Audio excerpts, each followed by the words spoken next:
This is what I think of fraud. Margaret Hale grabbed the check with both hands and ripped it in half. $10 million. Torn like a grocery receipt. She ripped it again. And again. The pieces fell onto the marble counter. Account numbers. Fragments of a name. 2 years of a man's life scattered like confetti. The single father standing across from her didn't swing. Didn't scream. He watched his daughter's future land in pieces on a bank counter, then put his shaking hands in his pockets so nobody would see. But 20 feet away, a security guard was already on the phone, and the person on the other end was about to walk through that door and say one word that would end Margaret Hale's career forever. Drop a comment with the city you're watching from. Let me see how far this story travels. And if you're new here, subscribe. Trust me, you don't want to miss what happens next. Ethan Cole hadn't slept more than 4 hours a night in 2 years. His body didn't need an alarm anymore. It just knew. 5:28 a.m. Eyes open. Ceiling. Water stain in the corner shaped like a boot. Landlord said he'd fix it 14 months ago. Ethan stopped calling about it around month 6. He got up. Floor cold. Kitchen dark. He filled the coffee machine and pressed the button. It clicked twice, wheezed like it was thinking about quitting, then started dripping. He pulled a brown paper bag from the drawer, wrote Sophie in black marker. Peanut butter sandwich, apple slices, juice box. Same lunch every day for 2 years. She never once said she was tired of it. That's the thing about his daughter. She was 8 years old and already knew how to carry weight without being asked. 6:15. Her door opened. "Morning, Dad." "Morning, sweetheart." She came in with her hair down. He sat her in the kitchen chair, pulled the elastic off his wrist, and did the ponytail. He'd learned how from a YouTube video when she was 5. 3 in the morning. Her mother had been gone 2 weeks. He'd watched that video 11 times, practiced on a mop handle, almost cried when he finally got it right. Now he could do it in 30 seconds with his eyes half shut. "Mrs. Patterson's picking you up today," he said. Sophie looked at him. "Again?" "I've got something to do in the city." "What kind of something?" "Boring grown-up stuff." "That's what you always say." "Because it's always true." She almost smiled. Almost. She poured her cereal. He poured the milk. They ate in silence, the good kind, the kind that doesn't need filling. Ethan watched her across the table. School uniform, mostly clean. Shoes that were a full size too small. She'd stopped mentioning it. He'd noticed 3 weeks ago when she started walking slower, when she winced getting on the bus but thought he wasn't looking. He was always looking. New shoes cost $45. He had $40 in checking. So she wore the old ones, and neither of them talked about it. Not after today, he thought. After today, she gets whatever shoes she wants. After today, everything changes. "Dad?" "Yeah?" "You're staring." "Sorry, you've got toothpaste on your chin." She wiped it. He hadn't been staring at toothpaste. 7:40, 3 blocks to the bus stop. Other parents were already there. Volvos and Audis lined up along the curb. Clean coats. Take-out coffees in cups with logos. They nodded at Ethan the way you nod at a mailbox. You see it every day, but you don't really look at it. He was furniture. The single dad in the same jacket since October. The guy who always looked like he'd just gotten off a double shift, even when he hadn't. The bus came. Sophie hugged him. She squeezed hard, harder than usual. "Love you, Dad." "Love you too. Have a good day, okay? She climbed the steps, found her seat, waved through the window. He waved back. The bus turned the corner, and she was gone. Ethan stood there, hands in his pockets. Around him, the other parents got into their cars. Engines started, doors shut. Nobody offered him a ride. He'd stopped expecting them to. He walked home alone. He showered, put on the cleanest jeans he had. The jacket with a worn collar, only one he owned. Boots that needed new soles 6 months ago. He looked in the mirror. A 41-year-old man who looked 50 stared back. Rough hands. Lines around the eyes that hadn't been there 3 years ago. The kind of face that says, "I'm losing," even when he's not. He opened the desk drawer. The envelope was there. White. Unsealed. Inside, one piece of paper. A check. His name. An amount that didn't look real no matter how many times he read it. $10 million. He picked it up, held it. Paper weighs nothing, but this piece of paper weighed everything. He sat on the edge of his bed, closed his eyes.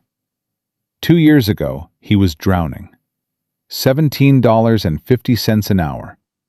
Help desk IT for a company that made software for dental offices. After taxes, after rent, after Sophie's school and groceries and electricity, and keeping 2 human beings alive in a city that didn't care whether they lived or died, he had about $40 a week left. Sometimes less. Sometimes nothing. Sophie's mother had walked out when Sophie was 4. Came home from work one day, and the closet was empty. No note. Just a post-it on the fridge. "I can't do this anymore." Sophie had stood in the bedroom doorway, looking at the bare hangers. "Where did Mommy's clothes go?" "Mommy had to go away for a while, sweetheart." "How long is a while?" "I don't know yet." That was 4 years ago. A while never ended. Sophie stopped asking about it around age 6. He raised her by himself, learned everything the hard way. Ponytails, braids, how to get gum out of hair without scissors, what to say when she had nightmares, what to do when she had a 102 fever at 2 a.m. and the pharmacy was closed, and he had $11 in his bank account. How to sit in the audience at the school play and watch every other kid wave at their mom, and then take Sophie for ice cream afterward, and pretend he didn't see her looking at the empty seat. He figured it out. Not perfectly, not gracefully, but he figured it out. Then one night, Sophie asleep, apartment quiet, he found the forum. He wasn't looking for trouble. He was looking for freelance work. Anything. Something that paid more than $17.50. A posting caught his eye. Private investment fund. Security architecture contract. The specs were specific and brutal. Custom encryption framework. Zero-knowledge proof protocols. A system that could not be traced and could not be broken. Military-grade work. Off the books. They wanted the best. They'd pay for it. Ethan had been the best once. Before Sophie. Before the divorce. Before $17.50 an hour. He'd graduated top of his class at Carnegie Mellon. 3 years at a D.C. cybersecurity firm. When his wife got pregnant, they moved to Stonebridge for the cheaper rent. And when she left, he couldn't afford both childcare and a real job. So he took the help desk, because it let him be home when Sophie needed him. But the skills were still there, buried, waiting. He answered the posting. 3 days later, they sent a test. Build a prototype encryption module in 48 hours. He built it in 36, after Sophie went to bed.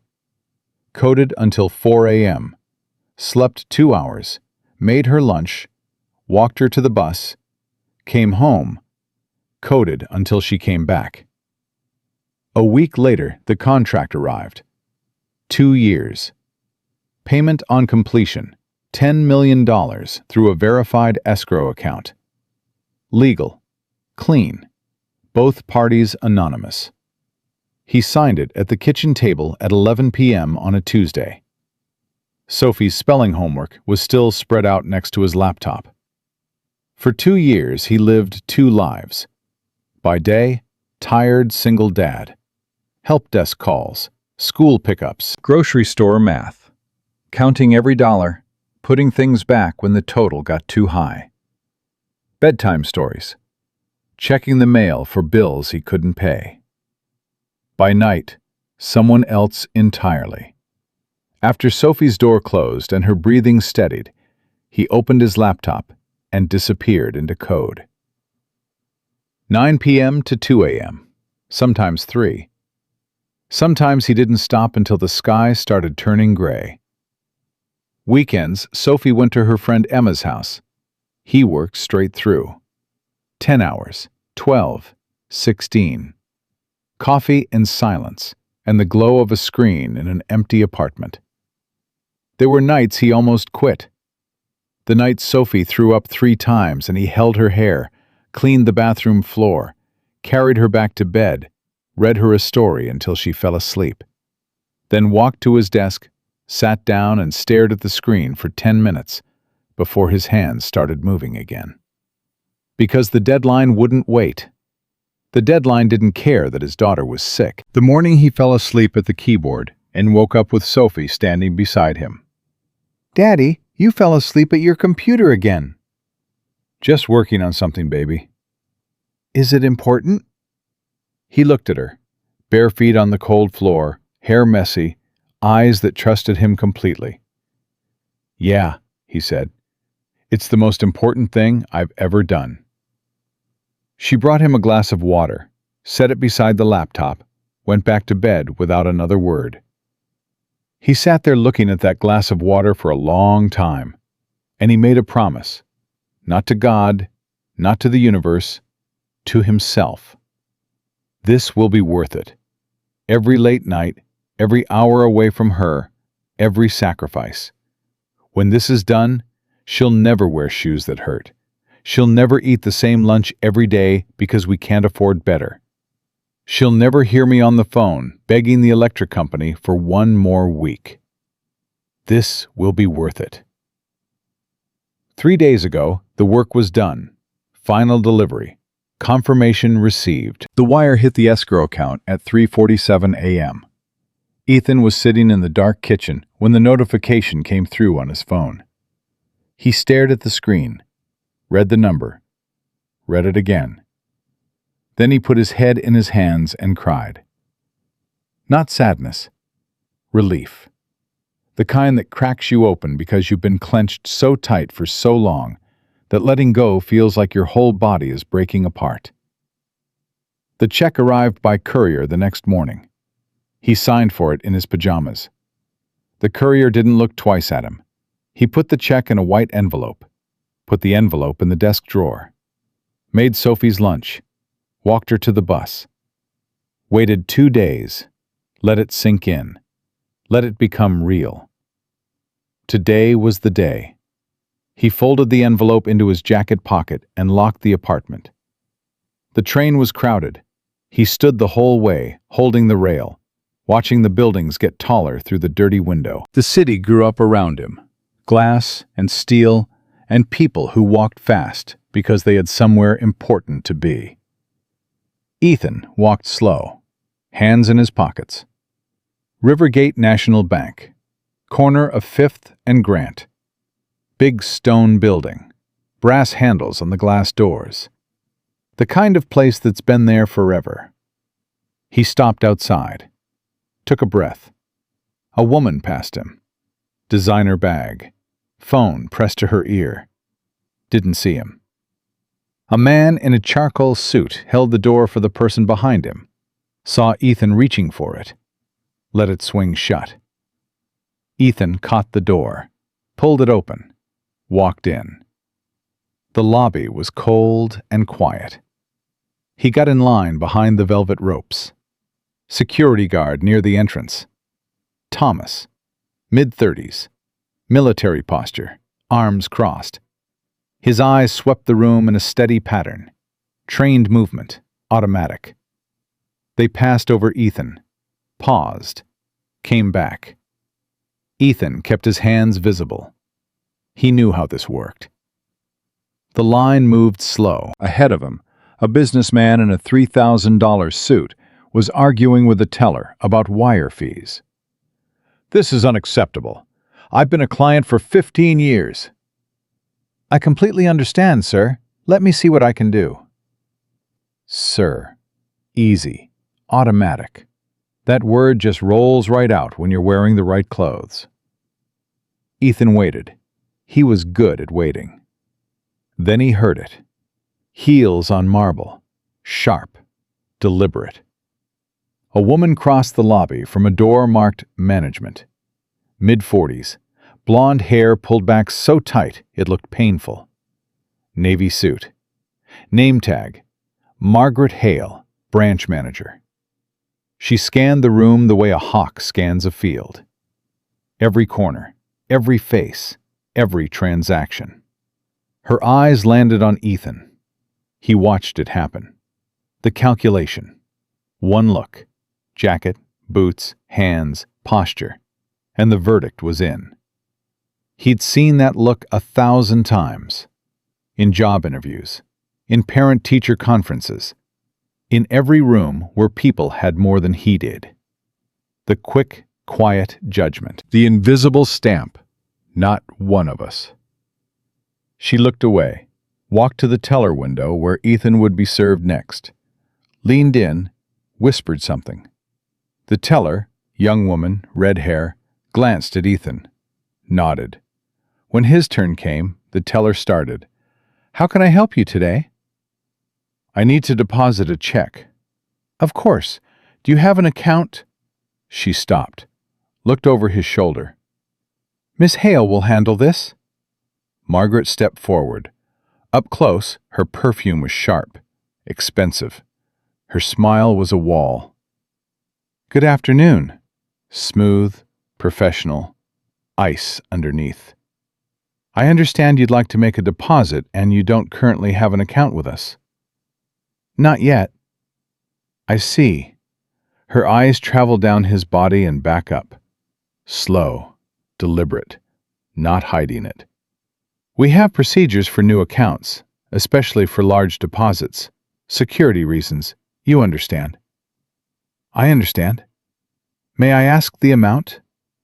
He took the envelope from his jacket, set it on the counter between them. She picked it up, slid the check out with 2 fingers, carefully, like it might be dirty. Her eyes moved across the paper. His name, the issuing bank, the account number, the amount. 3 seconds of silence. Then she looked up, and everything in her face changed. "This is a joke." Not a question. She held the check up between 2 fingers. "This is $10 million. And you're standing here trying to deposit it?" The businessman at the next window stopped mid-complaint. The older couple behind Ethan went rigid. "That's correct," Ethan said. "Where did you get this?" "I earned it." "Earned it?" She repeated the words like they tasted bad. "Doing what?" "Software development. Security systems." Software. The way she said it. Like he'd said unicorns. "And your employer?" "I'm independent." Margaret set the check down, placed both palms flat on the counter, leaned in. "So you're telling me that you, an independent software developer from the West Side, earned $10 million, and you just walked in here to deposit it? Without an account, wearing—" She didn't finish. She didn't need to. Her eyes said the rest. The jacket, the boots, all of it. Behind him, the businessman laughed. Short, quiet. But in that marble lobby, everyone heard it. Ethan's hands went still at his sides. Something cold moved through his chest. Not anger, older than anger, deeper. The thing that builds in you when you've spent your whole life being measured by people who never once asked what you're carrying. "Are you going to verify the check?" he said. "I'm going to do my due diligence, sir." "Then do it." "Don't tell me how to do my job." She picked up the phone, dialed. The lobby was silent now. Every teller had stopped typing. Every customer was watching. "Yes, this is Margaret Hale at Rivergate National, Stonebridge branch. I need to verify a check." Escrow account. She read the numbers. Amount is 10 million. She listened. "I see. And the account is active?" Pause. "No, I'm asking because the individual presenting it is atypical." Atypical. The word dropped into the lobby and nobody picked it up. She hung up. "The account exists," she said. "Good, then there's no problem." "The account exists, but they can't verify this specific check without the account holder confirming the transaction directly." "I have documentation, wire transfer receipt, contract, everything you need." "I'm sure you do." Margaret picked up the check again. "But anyone can forge a contract. Anyone can fake an email. People walk in here every day with stories." "This isn't a story." "So you say." "Call them back. Have them contact the account holder." "That could take days." "I'll wait." She looked at him, held his eyes, and made her decision. "I can't accept this check." "Why not?" "Because I have reason to believe it's fraudulent." The word cracked across the lobby like a whip. Fraudulent. In a bank, that word changes everything. It changes the air, changes every face in the room, changes what you are. 1 second ago, Ethan was a customer. Now he was a suspect. He felt it happen. The businessman stepped back. The older woman clutched her purse to her chest. Thomas, the security guard's hand, moved to his radio. Every eye in the lobby was on Ethan, and not one of them saw a man depositing a check. They saw exactly what Margaret Hale wanted them to see. "I can provide whatever documentation you need," Ethan said. His voice didn't rise, didn't shake. "Wire receipts, contract details, references. I'm sure you could produce all kinds of paperwork. Let me speak to your supervisor." "I am the supervisor." "Your regional manager, then, whoever's above you." "I don't need to involve anyone else." She smiled. It was the coldest thing in that building. "I'm rejecting this transaction." Company Policy, Section 12, Subsection 4. I have the authority to refuse any deposit I deem suspicious, and I deem this very suspicious. "You haven't verified anything. You've looked at me and made a decision based on—" He stopped, because finishing that sentence meant saying it out loud, meant naming the thing they both knew was happening, meant forcing every person in that lobby to face what they were watching. Margaret finished it for him. "Based on the fact that you don't look like someone who has $10 million. She held up the check. "This is either stolen, forged, or part of some scheme I haven't figured out yet. And I'm not going to let my bank get used." She turned to the security guard. "Thomas, please escort this gentleman out of the building." Thomas moved forward, one hand near his belt. Professional. Reluctant. "Sir, I need you to come with me." Ethan looked at him, then at Margaret, then at the check in her hand. That single piece of paper that held 2 years of 2 a.m. nights and cold coffee and promises he'd made to his sleeping daughter. "I'm not leaving without that check." "This check," Margaret said, "is evidence, and I'll be reporting it to the authorities." "Evidence of what?" "Attempted bank fraud." The words landed like stones on the marble floor. And Ethan Cole, a man who had taught himself ponytails and bedtime stories and how to stretch $40 across 7 days, stood alone in a room full of people who had already decided what he was. Not one of them could see the truth, because the truth doesn't wear the right jacket. Thomas stopped 2 feet from Ethan, close enough to reach him, far enough to give him a choice. "Sir, I need you to come with me." Thomas said it low, not aggressive, not hostile. The voice of a man doing something he didn't want to do. His eyes met Ethan's for half a second, and something passed between them. Not agreement, not sympathy, but recognition. One working man looking at another. Ethan didn't move. "I'm not leaving without that check." Margaret was still holding it, both hands. The paper was slightly bent from how hard she was gripping it. "This check is being held as evidence," she said. "You can take it up with the authorities when they arrive." "You're calling the police?" "I'm considering it." "For what? Standing in line? Trying to deposit a check?" "For attempted bank fraud." Ethan took a breath, held it, let it out slow.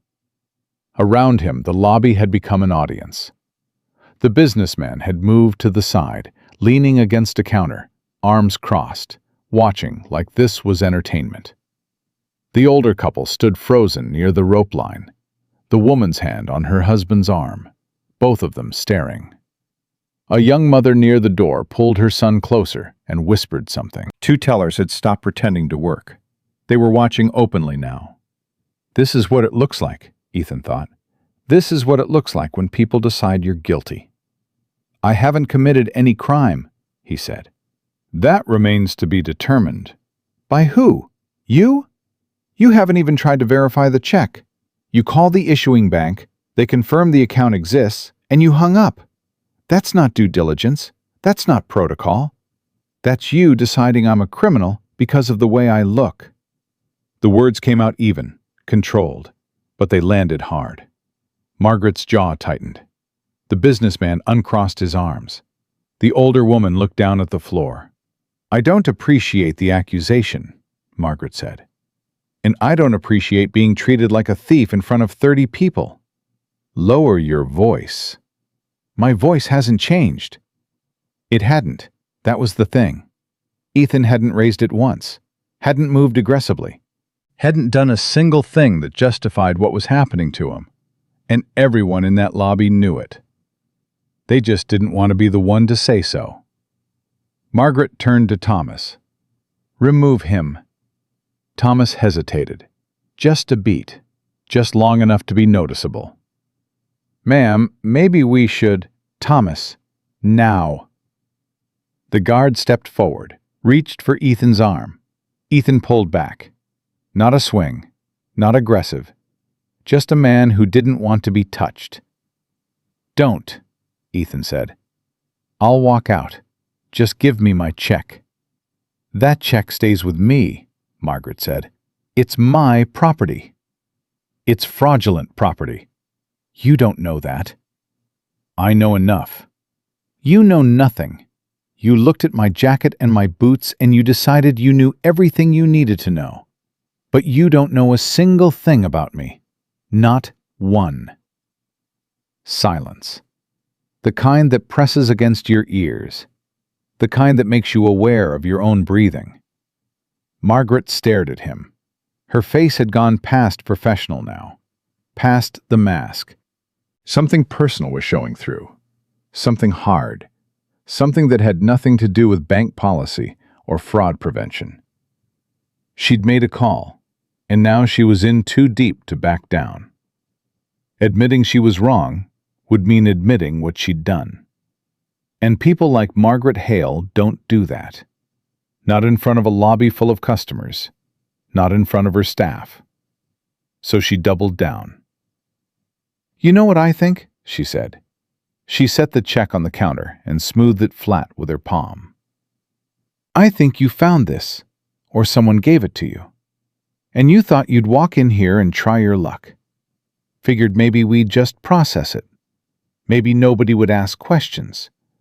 Maybe you'd walk out of here with $10 million that don't belong to you. That's not what happened. But you picked the wrong bank. She leaned forward. And the wrong manager. She looked at Thomas. Get him out of my lobby. Thomas took Ethan's arm, firmly this time. Not rough, but final. Ethan pulled free. I said I'll walk. Give me the check. No. That check represents 2 years of my life. Then you should have been more careful with your story. It's not a story. I built security architecture for— I don't care what you built. Margaret's voice cut clean. I care about protecting this bank and its customers from people who walk in off the street with fairy tales and forged paper. It's not forged. You know it's not forged.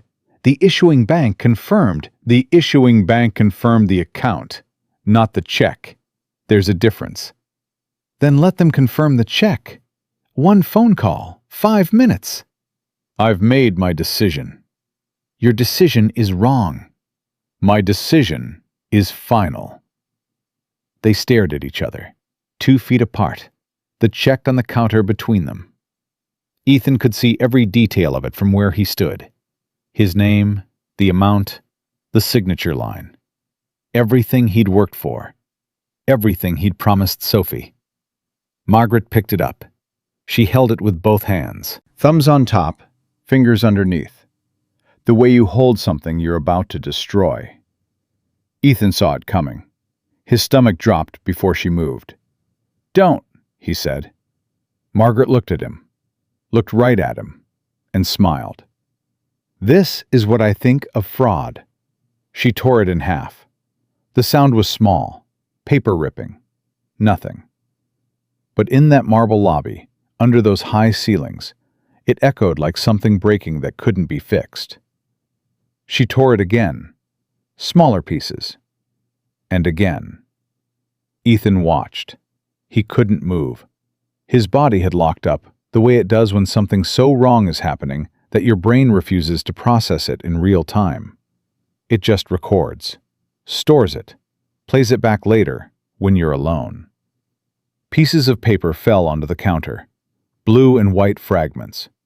He could see pieces of his name, half of the E in Ethan, the coal split between 2 scraps. Numbers, account numbers, the routing number, the amount, all torn apart and scattered like confetti. Confetti made from his future. Margaret brushed her hands together. 1 quick motion. Done. There, she said. Problem solved. Nobody in the lobby moved. Nobody spoke. The businessman's smirk was gone. The older woman had her hand over her mouth. Even the tellers, the ones who'd been watching with detached curiosity, looked shaken. Thomas, the security guard, had taken a step back. His hand had dropped from his belt. His face said everything his mouth didn't. Ethan stared at the pieces. His hands were shaking. He put them in his pockets. That was my check, he said. His voice came from somewhere far away, somewhere outside his body. That was evidence of fraud, Margaret said, and I disposed of it accordingly. Company policy allows me to confiscate and destroy fraudulent instruments to prevent them from being reused. It wasn't fraudulent. In my professional judgment, it was. Your professional judgment is wrong. You're welcome to file a complaint.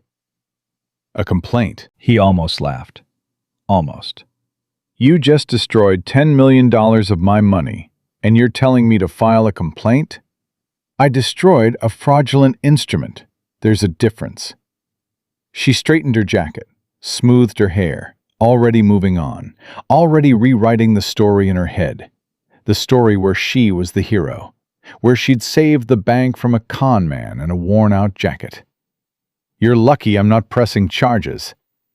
Ethan looked at her, really looked, and he saw it clearly. She believed every word. This wasn't cruelty for the sake of cruelty. This was certainty. Absolute, airtight certainty that she knew what she was looking at. That she could read a person's worth from the outside in. That the world was exactly as simple as she needed it to be. That was the worst part. Not malice. Conviction. "I earned that money," he said. "I'm sure you believe that." "I can prove it." "With what? More fake documents?" He didn't answer. Because what was left to say? That he'd spent 2 years coding in the dark while his daughter slept? That the contract was real, but designed for deniability?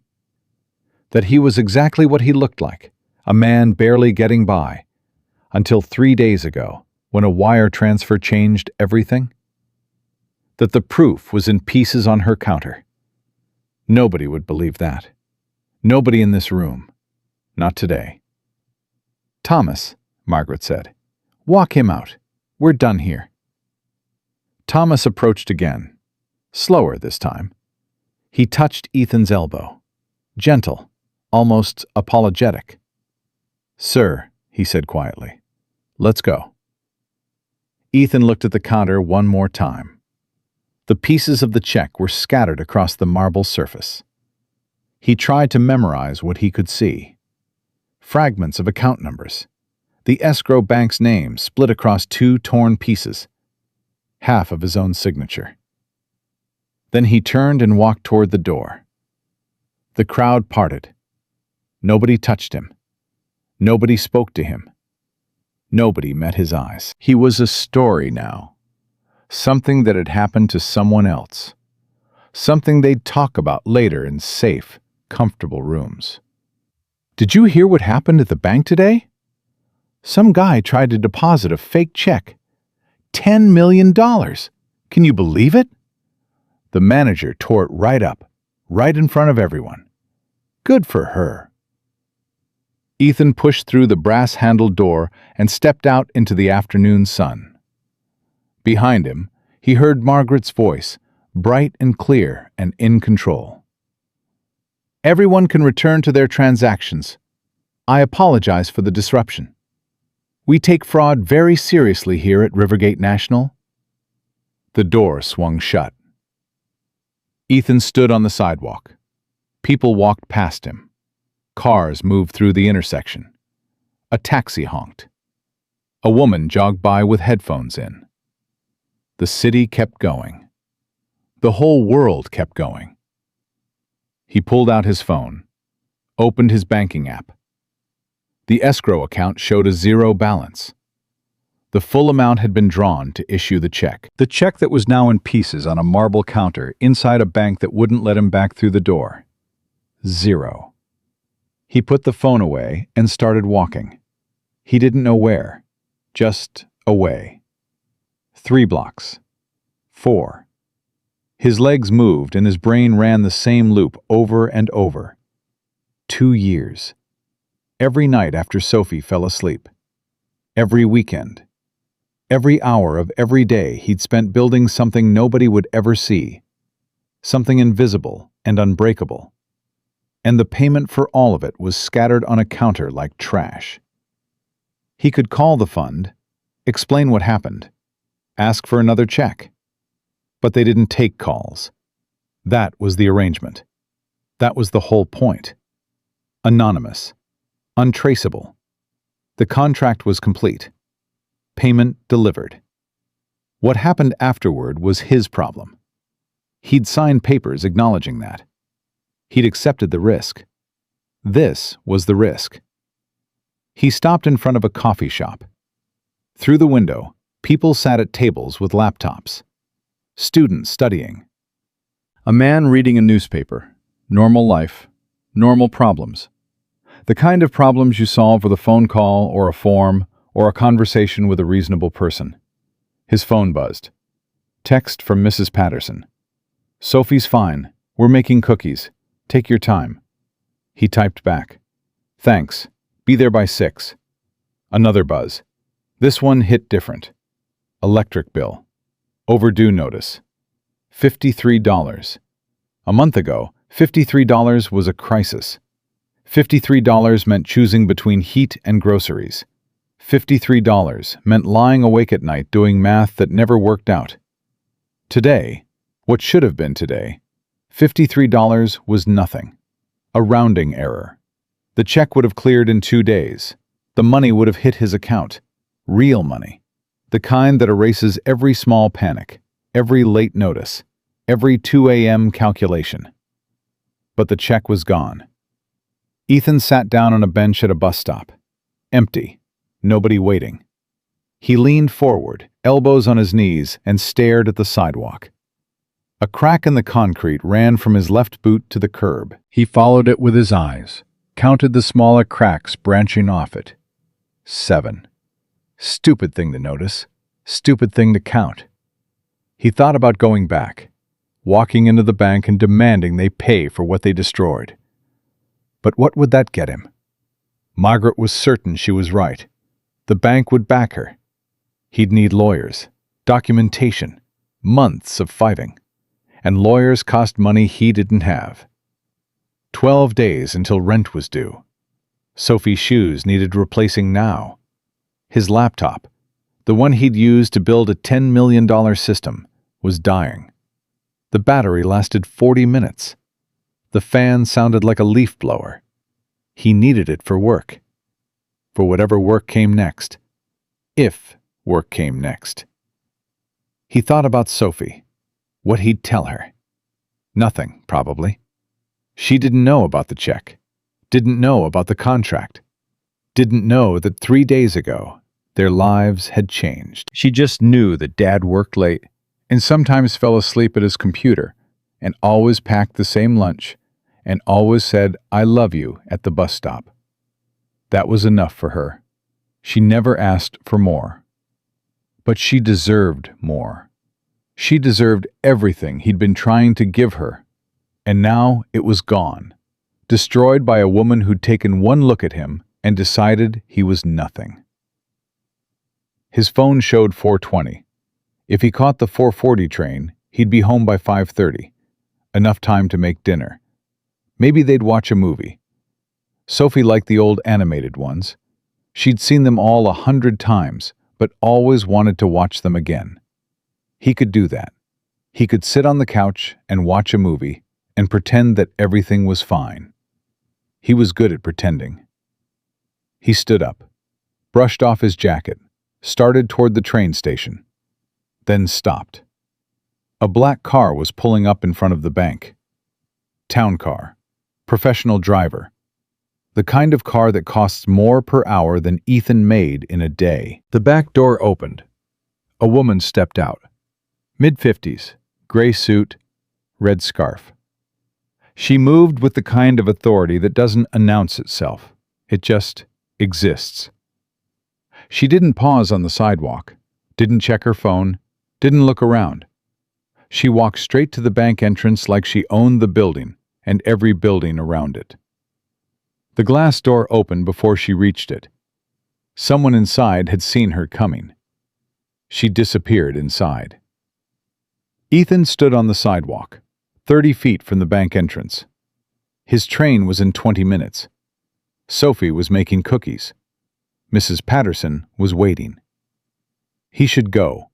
He should catch his train, go home, hold his daughter, eat burnt cookies, and figure out tomorrow when tomorrow came. But his feet didn't move. Something in his gut, the same instinct that had told him to answer that forum posting 2 years ago, the same instinct that had told him the contract was real when everything about it said it shouldn't be. That instinct told him to wait. So he sat back down on the bench, and he watched the bank entrance. And he waited. 5 minutes passed. The afternoon light shifted.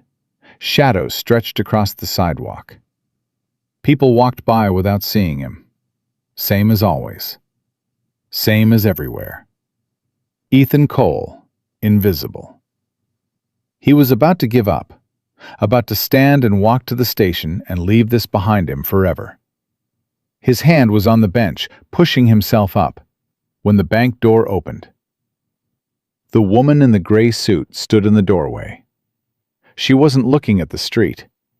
She wasn't looking at traffic. Her eyes moved across the sidewalk, searching, and they found him. She walked toward him, steady, deliberate, no hesitation. Ethan stood up. She stopped 3 feet away, looked at him the way nobody in that bank had looked at him all day, like he was a person. Mr. Cole. She knew his name. Yes.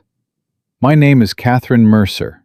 I'm the regional director for Rivergate National Bank. She extended her hand. He took it. Her grip was firm, practiced, but not cold. I believe there's been a serious problem today. You could say that. Would you mind coming back inside? I think we need to have a conversation. Ethan looked past her at the bank.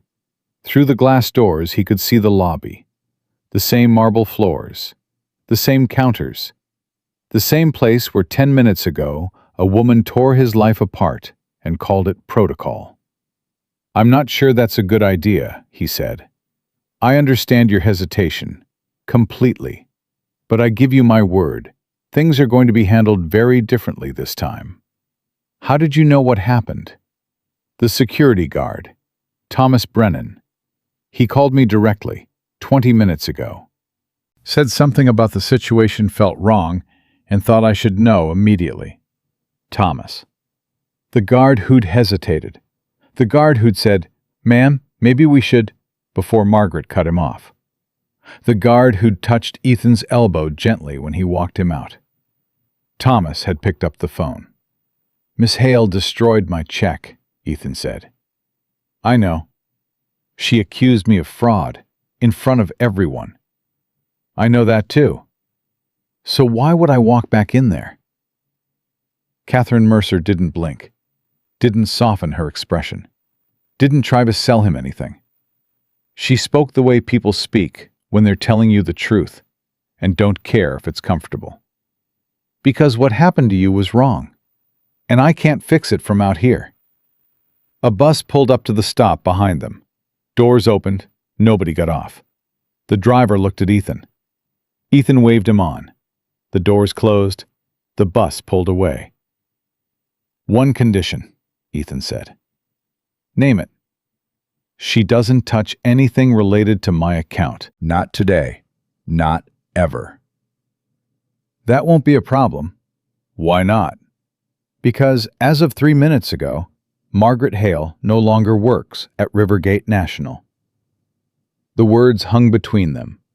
Ethan searched her face for performance, for politics, for the kind of corporate smoothness that means nothing and fixes nothing. He didn't find it. "You fired her." "I began termination proceedings. They'll be finalized within the hour." "Because of what she did to me." "Because of what she did to a customer." "Because she violated 6 different protocols." "Because she destroyed property that wasn't hers to destroy." "And because she made a judgment based on appearance instead of facts." Catherine paused. "That's not how we operate. Or at least, it's not how we're supposed to." Ethan looked at the bank one more time. The same stone building. The same brass handles. But something had shifted. He could feel it. "Is she still in there?" he asked. "In my office, with HR on speakerphone." "Does she know you're out here?" "She knows I left the room. She doesn't know why." "What did she say?" Catherine's expression changed, just barely, the ghost of something cold. "That there must be some mistake, that I don't understand what happened, that she was protecting the bank." "She really believes she was right." "Most people do." Catherine gestured toward the entrance. "Will you come back in, Mr. Cole? I can't fix what she broke, if you don't." Ethan thought about Sophie, about cookies, about going home and letting this become a story he told no one. But then he thought about the way Margaret had looked at him, the certainty in her eyes, the smile before she tore the check. And he thought about the next man who'd walk into that bank, wearing the wrong jacket, carrying something real, and get treated like nothing. "Okay," he said. They walked to the bank together. Catherine held the door. Ethan stepped through. This time, everyone in the lobby noticed. The lobby was fuller now. End of the workday crowd. Lines at every teller window. Conversations humming under the high ceiling. But when Ethan walked in beside Catherine Mercer, the humming stopped. Not all at once. It traveled. The teller nearest the door saw them first. She nudged the woman beside her. That woman looked up. Then the customer she was helping turned. Then the next one. Like dominoes falling in slow motion, silence spread across the lobby until the only sound was the quiet hum of the air system and the click of Catherine's heels on marble. The businessman was still there. Same spot, same suit. He recognized Ethan immediately. His face did something complicated. Surprise, then discomfort, then the careful blankness of a man who doesn't want to be noticed. The older couple was still there too. The woman grabbed her husband's arm, squeezed. And Margaret Hale was standing near the management office, red-faced. A man in a cheap suit beside her. HR, most likely.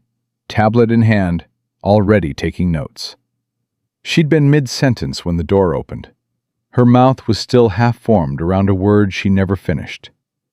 She saw Ethan, and something moved across her face that wasn't fear, wasn't guilt, wasn't regret. It was anger. Pure, hard, uncut anger. Because he was back. Because whatever she thought was over, wasn't over. Because the man she'd dismissed was standing in her lobby next to the one person in the world she answered to. Catherine didn't slow down. She walked straight to Margaret, stopped 3 feet away. "Miss Hale, I believe you know Mr. Cole." Margaret's jaw was a straight line. "I've already explained the situation to—" "You'll have your turn to speak. Right now, I need you to listen." The words were quiet, not a whisper, not a shout. The exact volume of someone who doesn't need to raise her voice because everyone is already paying attention. "Mr. Cole came into this bank approximately 1 hour ago. Is that correct?"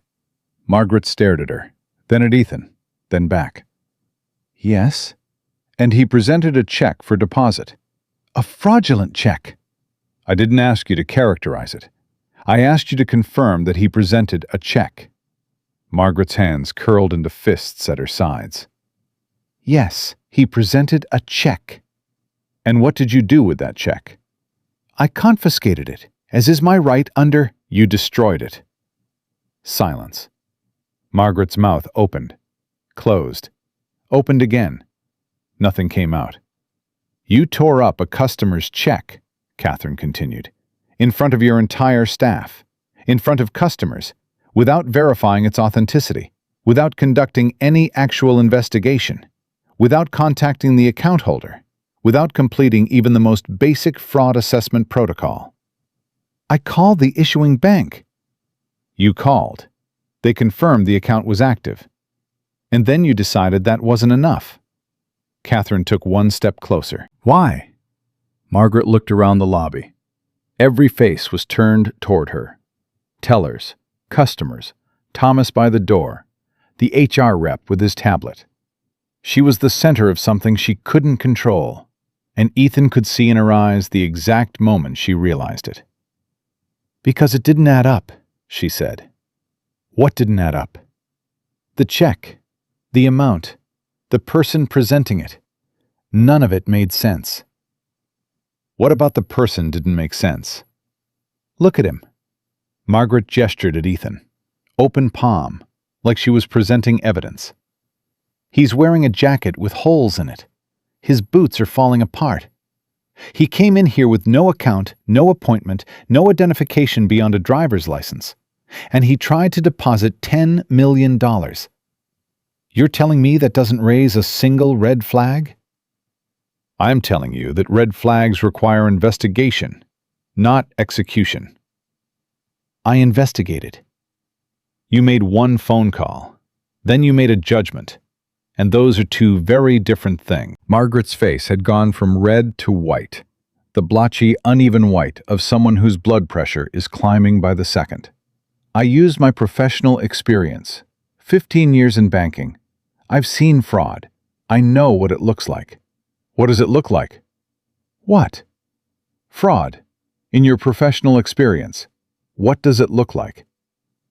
Margaret hesitated. She felt the trap, but she couldn't see it. It looks like someone who doesn't belong. Someone whose story doesn't match their circumstances. Someone who's poor. That's not what Someone from the West Side. You're twisting my words. I'm repeating them. You told Mr. Cole, in front of this entire lobby, that he didn't look like someone who has $10 million. Those were your words, not mine. Margaret's mouth thinned. I said what I observed. And what you observed was a man's clothing, his shoes, his address, and you used those observations to destroy his property and accuse him of a felony. Catherine turned to Ethan. Mr. Cole, would you mind showing Miss Hale what you showed me outside? Ethan pulled out his phone, opened his email. The wire transfer notification was at the top, dated 3 days ago. Below it, the contract summary. Below that, the completion certificate from the escrow company. Every piece of documentation clean, time-stamped, verifiable. He held the phone out, not to Margaret, to Catherine. Catherine took it, read the screen, handed it to the HR rep. He studied it, scrolled through the emails. His face went pale. Ethan watched the color drain out of him in real time. The slow, sick realization of someone who understands exactly how much trouble is standing in this lobby. This is legitimate, the HR rep said. Quiet, almost to himself. Margaret reached for the phone. Let me see that. The HR rep pulled it back, held it away from her. That could be faked, Margaret said. Anyone can mock up an email. Anyone can create a fake transfer notification. You can buy templates online for Miss Hale. Catherine's voice cut clean. Stop. I'm trying to explain. You're trying to justify. There's a difference, and every word you say is making this worse. Margaret went quiet, but her eyes were burning. Ethan had seen that look before, the look of someone who knows they're wrong, but will die before they admit it. Not because they can't see the truth, because admitting the truth would mean admitting what they are. And that's a door most people will never open.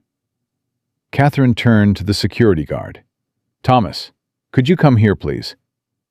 Thomas walked over, slow, measured. He stopped beside Ethan, close enough that their shoulders almost touched. Whether that was intentional or not, Ethan couldn't tell. But he felt it. You were present during this entire interaction, Catherine said. Is that correct? Yes, ma'am. Tell me what you saw. Thomas straightened. He didn't look at Margaret. He looked at Catherine. Mr. Cole entered the bank at approximately 3:15 p.m. He waited in line. When he reached the counter, Miss Hale took over the transaction from the assigned teller. She questioned Mr. Cole about the check. He answered every question calmly and cooperatively. He offered documentation. She refused to review it. She called the issuing bank, confirmed the account was active, then declined to proceed with further verification. And then? She told him the check was fraudulent. He asked to speak with a supervisor. She refused. He asked her to complete the verification. She refused. She instructed me to remove him from the building. Did you? I escorted him to the door. Yes, ma'am. And the check? Thomas paused. For the first time, he looked at Margaret, then looked away. Miss Hale tore it up, in front of everyone. In your professional judgment, Thomas, Did Mr. Cole behave in any way that suggested fraud, aggression, deception, anything at all? Thomas shook his head slowly. No, ma'am. He was the calmest person in the building. Didn't raise his voice, didn't make any threatening movements, didn't resist when I escorted him out. He asked for his property back and was denied. He paused again, then added something that nobody expected. I've worked security for 11 years, 6 in the military, 5 in private sector. I've seen people try to pass fraudulent checks. I've seen con artists, and I've seen thieves. Mr. Cole wasn't any of those things. He was a man trying to deposit a check, and he was treated like a criminal because of the way he was dressed. That's why I called you. The lobby was dead silent. Ethan felt something move through his chest. Not pride, not vindication, something rawer than that. Gratitude.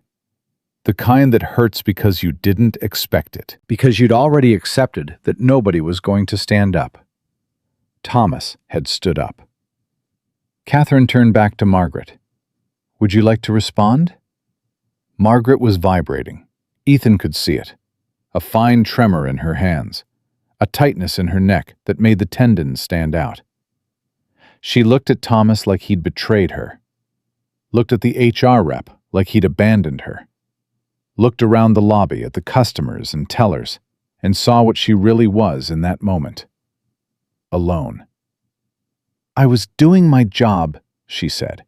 Her voice cracked on the last word. I was protecting this bank. I was protecting these customers. Do you know how many fraud attempts we get every month? Do you know what happens when one gets through? I'm the one who answers for it. I'm the one who gets called into the regional office and asked why I let a fake check clear. I'm the one who... You're the one who tore up a legitimate check worth $10 million, Catherine said. You're the one who publicly accused an innocent man of a felony. You're the one who made a judgment based on a jacket and a pair of boots instead of doing your job. My job is to use judgment. Your job is to verify, to investigate, to follow protocol. Your job is to serve every person who walks through that door, regardless of what they're wearing, where they come from, or what they look like. That's not my opinion. That's Rivergate National Policy. Page 1, Paragraph 1. Margaret's eyes were wet. Not from sadness, from rage. The kind of rage that comes when the walls close in and there's nowhere left to go. If he'd been wearing a suit, she said, if he'd driven up in a Mercedes, you wouldn't be standing here. Nobody would. I would have processed that check and everyone would have moved on with their day. But because I raised a concern, because I did my due diligence on someone who didn't fit the profile. Profile. Catherine repeated the word like it was evidence. What profile, exactly? Margaret didn't answer. Say it, Catherine said. You've been dancing around it for an hour. You said it to Mr. Cole. You said it in front of 30 witnesses. Say it now. Margaret's chin lifted. Something defiant. Something broken. People who have $10 million don't look like that, she said. They don't come from the West Side. They don't wear second-hand jackets. They don't walk into banks without accounts. That's not judgment. That's reality. The words fell into the lobby like stones into water, and everyone felt the ripple. Catherine nodded slowly. Thank you, she said. That makes this much easier. She turned to the HR rep. Final termination, effective immediately. Cause, destruction of customer property, violation of verification protocols, discriminatory conduct, and gross misconduct. The HR rep started typing. His fingers moved fast. He'd been ready. Margaret's face collapsed. Not the slow crumble of realization, the sudden, violent fracture of someone who thought they were standing on solid ground and just felt it give way. You can't do this. I can, and I am. I have rights, union protection. I've given this bank 12 years. All of which will be explained to you in detail by HR. Right now, I need your employee badge, your keys, your access cards. This is insane. Your badge, Miss Hale. I was protecting the bank. You were protecting your assumptions. There's a difference. And that difference cost this bank a customer's trust, a legitimate transaction, and now a 12-year employee. Your badge. Margaret stared at her. 5 seconds. 10. The lobby held its breath. Ethan watched her face cycle through everything. Denial, anger, bargaining, fury. All of it compressed into a few heartbeats. Then she reached inside her jacket, pulled out a lanyard with an ID badge, slapped it into Catherine's palm so hard the sound echoed. Keys next. Dropped, not handed, dropped into Catherine's open hand like they were poison. Then a security access card slid across the counter with 2 fingers. Your personal items will be packed and delivered to your home address, Catherine said. You are not to return to this building. Any questions regarding severance or final compensation should be directed to HR. 12 years, Margaret said. Her voice was barely a whisper now. I gave 12 years to this bank. And in one afternoon, you threw away every bit of goodwill you'd built. Margaret flinched. Actually flinched, like the words were physical. She looked around the lobby one last time, at the customers who'd watched her manage this branch for years, at the tellers she'd supervised, at the brass fixtures and marble floors that had been her domain. She was looking at all of it the way you look at something you'll never see again. Then her eyes found Ethan. I hope you're happy, she said. Ethan looked at her. This woman, who'd destroyed 2 years of his work, who'd called him a fraud in front of strangers, who'd torn apart his daughter's future and called it procedure. I'm not, he said. I just wanted to deposit a check. Something in his voice hit her. He saw it land, a flicker in her expression, fast, almost invisible. Not guilt, not apology, but maybe, for 1/2 second, the beginning of understanding. The first hairline crack in the wall she'd built around her certainty. Then it was gone. Thomas, Catherine said, please escort Miss Hale out. Thomas walked to Margaret. He didn't grab her arm, didn't rush her. He touched her elbow the same way he'd touched Ethan's an hour ago, gently. Ma'am, he said, this way. They walked toward the door. The lobby watched. Every customer, every teller, the businessman who'd laughed, the older couple who'd stared, all of them watching the cost of being wrong walk across that marble floor in heels. The glass door opened. Margaret stepped through. Thomas followed. The door closed behind them, and Margaret Hale was gone. The lobby stayed quiet for 3 full seconds, the longest 3 seconds Ethan had ever counted. Then Catherine turned to the room. I want to apologize to everyone who had to witness that, but I also want to be very clear about something. She didn't raise her voice. She didn't need to. Rivergate National Bank serves everyone. Everyone. Regardless of how you're dressed. Regardless of where you're from. Regardless of what you look like. That is not a policy. That is a promise. She pulled business cards from her jacket pocket, started handing them to people. If you ever feel that you've been treated unfairly in any branch of this bank, you call me directly. My personal number is on this card. I will answer. The older woman took a card. Her hand was trembling. Thank you, she said. "Thank you for doing that." The businessman took one too. He didn't make eye contact with anyone. He put the card in his pocket and went back to his teller window without a word. Ethan watched him go. An hour ago, that man had laughed. Now he couldn't look up from the floor. People started moving again, slowly, the way a room restarts after a power outage, one thing at a time. A teller cleared her throat. A keyboard started clicking. Someone coughed. The hum came back, cautious and low. Catherine turned to Ethan.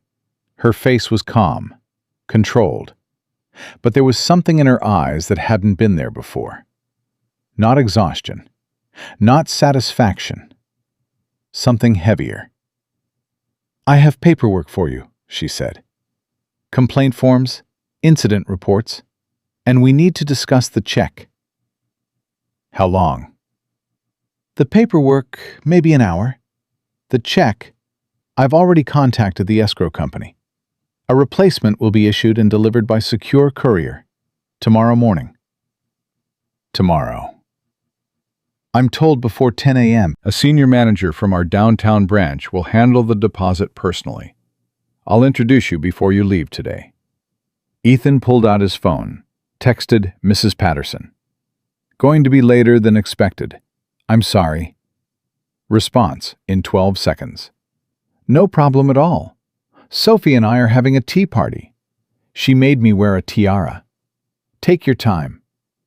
He put the phone away, looked at Catherine. "Okay," he said. "Let's do the paperwork." She led him across the lobby, past the counter where the pieces of his check were still scattered. Nobody had cleaned them up. Little white and blue fragments on dark marble. Pieces of his name. Pieces of numbers. Pieces of everything that was supposed to change. Catherine stopped, looked at the pieces, looked at Ethan. "I'll have those collected and preserved," she said. "For the record." "For what record?" "The one that proves what happened here today, so that no one can pretend it didn't." She held the door to the private office open. Ethan walked through. Behind him, a teller quietly began sweeping the torn pieces of the check into an envelope, handling each fragment like it mattered. Because it did. Every piece of it mattered. The office door closed. The lobby went back to business. But something had changed in that building. Something that couldn't be measured in dollars or policy pages.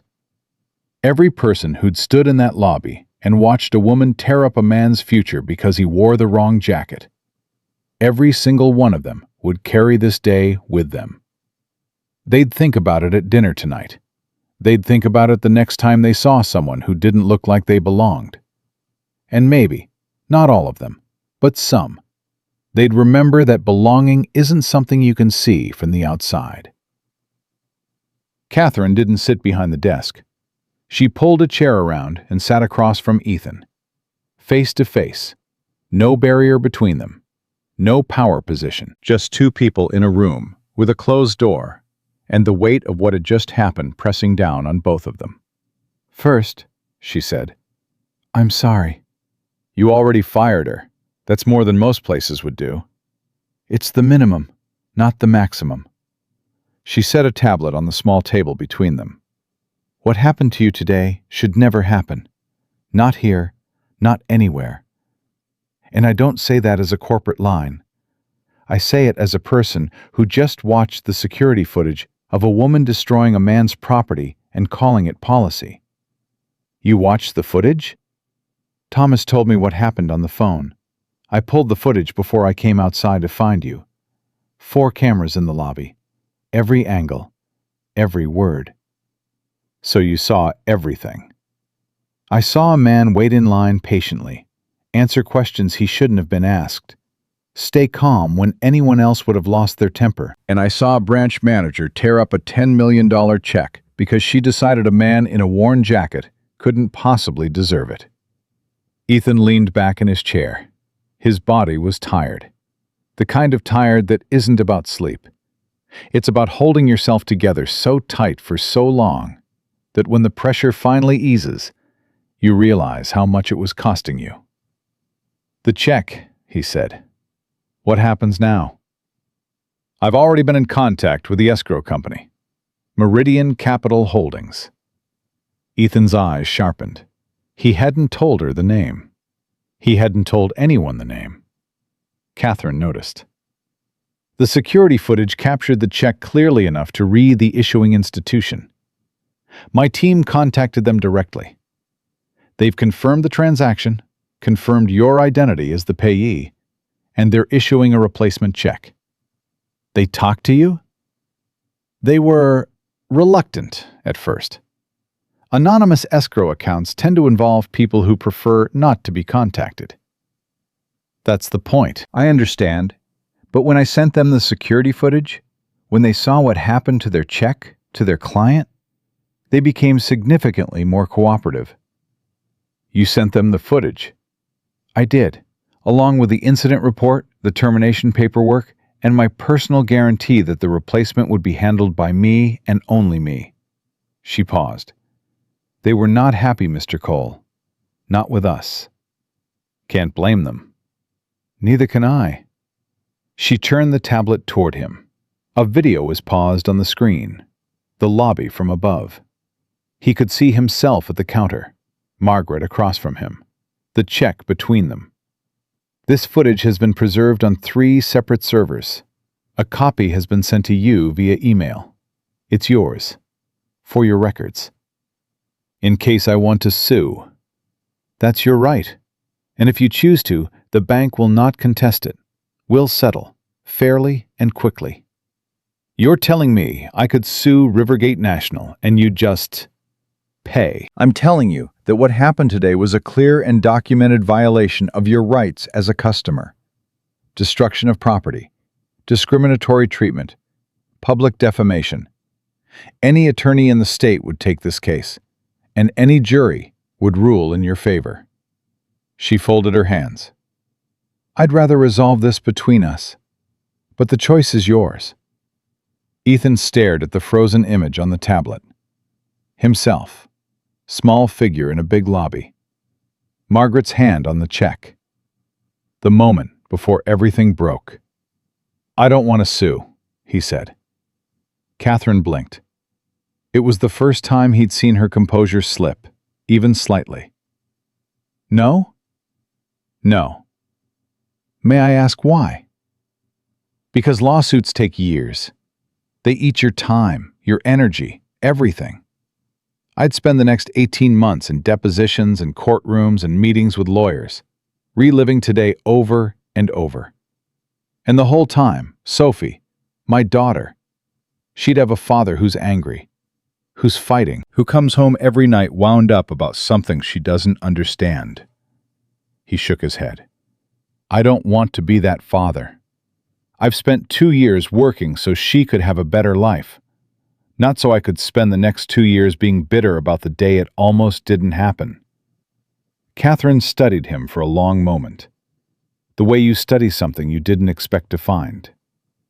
"That's remarkably generous," she said. "It's not generous, it's practical.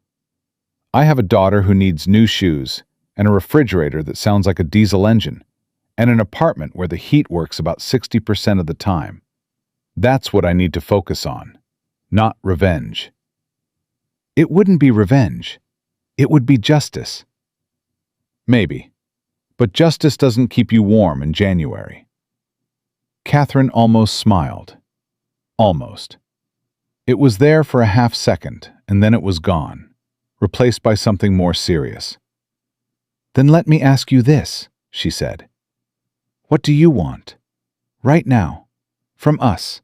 From me?" "If it's not a lawsuit, what would make this right?" Ethan thought about it. Not for long. He'd been thinking about it since he sat on that bus stop bench and watched his banking app show 0. "I want the check. I want to deposit it. I want an account at this bank, not because I love this bank, but because I walked in here today and I'm going to finish what I came to do. And I want to know that the next person who walks through those doors looking like me gets treated like a human being." "Done," Catherine said. "All of it." "Just like that? The check will be here tomorrow morning.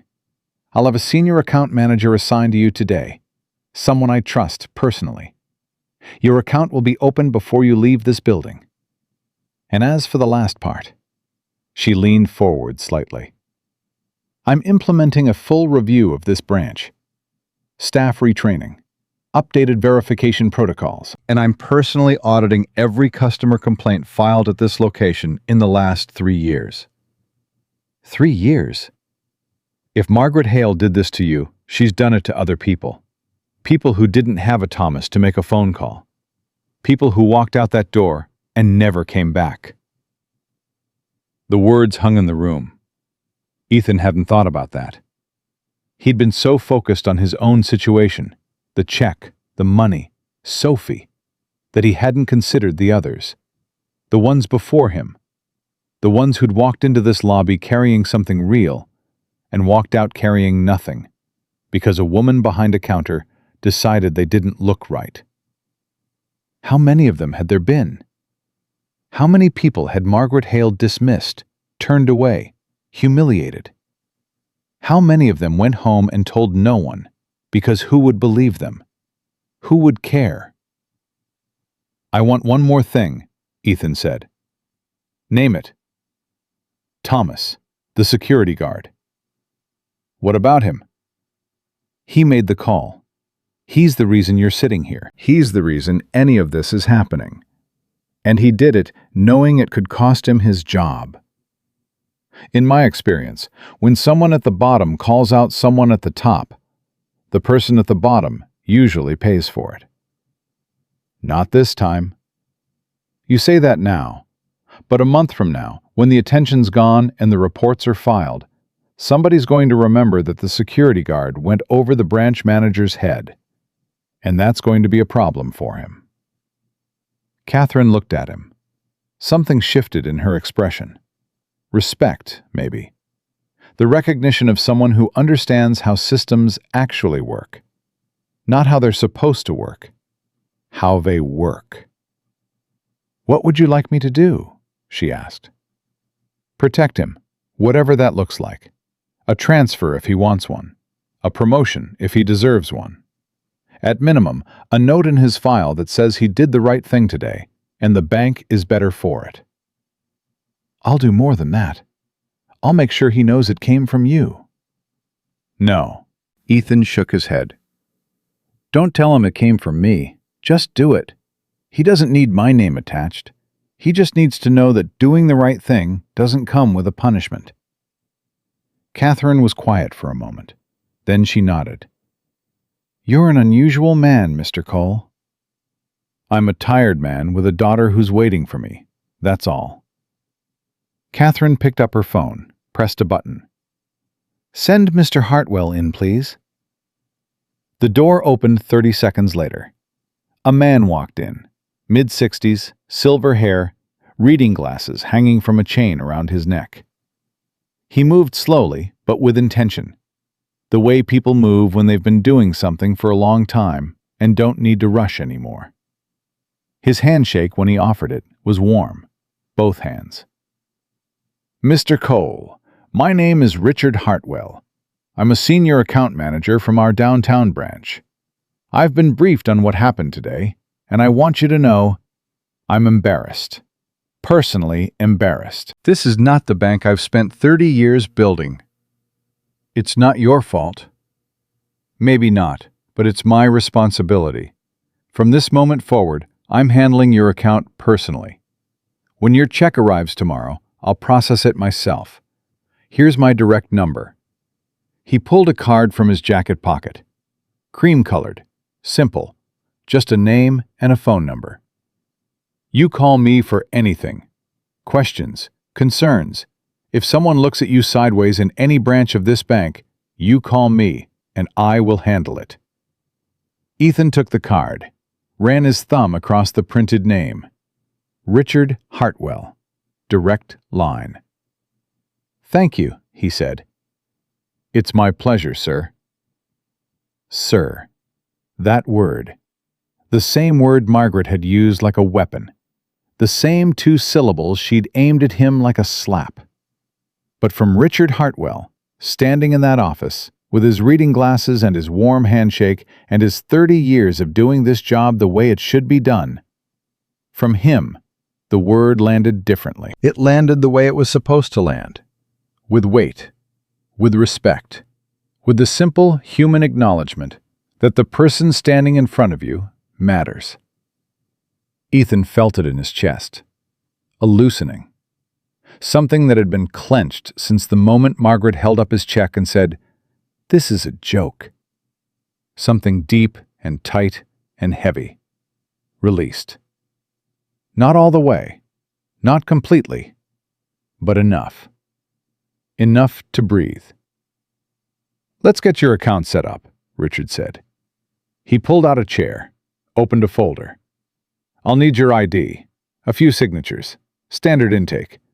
Should take about 20 minutes. "That's it?" "That's it. No interrogation, no background check on your wardrobe." Richard's eyes crinkled. "Just paperwork." They went through it, page by page. Richard explained every form, every clause, every fee structure. He didn't rush, didn't condescend. Asked Ethan if he had questions. Waited for answers. Treated the process like what it was supposed to be. A service, not a test. When they finished, Richard gathered the papers, tapped them straight on the desk, and slid them into a folder with Ethan's name written on the tab. "Account's active," he said. "When the check arrives tomorrow, we deposit it. Standard hold for large deposits is 5 business days, but given the circumstances, I've spoken with Catherine and we're expediting clearance. You'll have full access to the funds within 48 hours. 48 hours. At most. Likely sooner." Ethan nodded. He didn't trust himself to say more than that. Because 48 hours meant Thursday. Thursday meant Sophie could have new shoes by the weekend. Thursday meant he could pay the electric bill and the rent, and maybe, start looking at apartments in neighborhoods where the heat worked all winter. Thursday meant everything. Richard stood, extended his hand again. "I'll see you tomorrow morning, Mr. Cole. I'll be here at 9. "I'll be here at 9. "Good man," Richard smiled. Genuine. The kind of smile that comes from someone who still believes in doing things right. He left the office and closed the door softly behind him. Ethan sat alone for a moment. The room was quiet. Through the window, he could see the street. People walking home from work. Headlights beginning to come on. The city shifting from afternoon to evening. Catherine came back in. She had more papers. Incident report. Formal complaint. A statement for the bank's internal investigation. "You don't have to file these," she said, "but I recommend it. For the record." The record that proves what happened. The record that makes sure it doesn't happen to someone else. He signed everything, read every word first. Catherine didn't rush him. When he had questions, she answered them. When he hesitated over a paragraph about potential legal remedies, she said, "Take your time. This isn't a deadline. This is your story." Your story. Something about the way she said it. Not the incident. Not the situation. Your story. Like it belonged to him. Like it mattered beyond policy and protocol and corporate liability. When they were finished, it was 7:15. Almost 4 hours since he'd first walked into this bank with an envelope in his jacket pocket. 4 hours that had contained more than some years. "Can I ask you something?" Catherine said. "Sure." "When she was accusing you, when she was tearing up the check, you didn't fight back. You didn't raise your voice. You didn't threaten her or demand anything. You just stood there." "I know." Why? Ethan was quiet for a long time. He looked at his hands, working hands, the calluses on his fingers from years of typing. Not the glamorous kind of callus, not guitar strings or rock climbing. Keyboard calluses, the kind nobody notices. Because they'd already decided who I was, he said. Margaret, the people in line, the businessman who laughed, all of them. They looked at me, and they saw what they expected to see, and nothing I said was going to change that. Not in that moment. But you were right. Being right doesn't help when everyone in the room has already made up their mind. I've been in rooms like that my whole life. Job interviews where they've decided before I sit down. Parent-teacher meetings where they talk to me slower because of the way I'm dressed. Stores where someone follows me down the aisle because I don't look like I can afford what I'm touching. You learn, after a while, that arguing with a closed mind is like talking to a wall. The wall doesn't move. You just lose your voice. That's a hard way to live. It's the way most people live. We just don't talk about it. Catherine set down her pen. For what it's worth, and I know it's not worth much right now, you shouldn't have to live that way. Not in my bank. Your bank, Ethan said. What about the grocery store, the school, the apartment complex, the DMV, every other place where someone takes one look and decides what I am?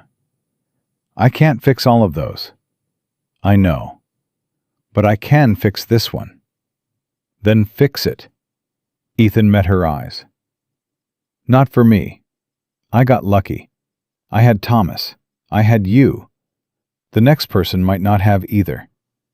The next person who walks in here carrying something real, something they worked their whole life for, and gets told it's fake because they're wearing the wrong shoes. Fix it for that person. I will. You say that now.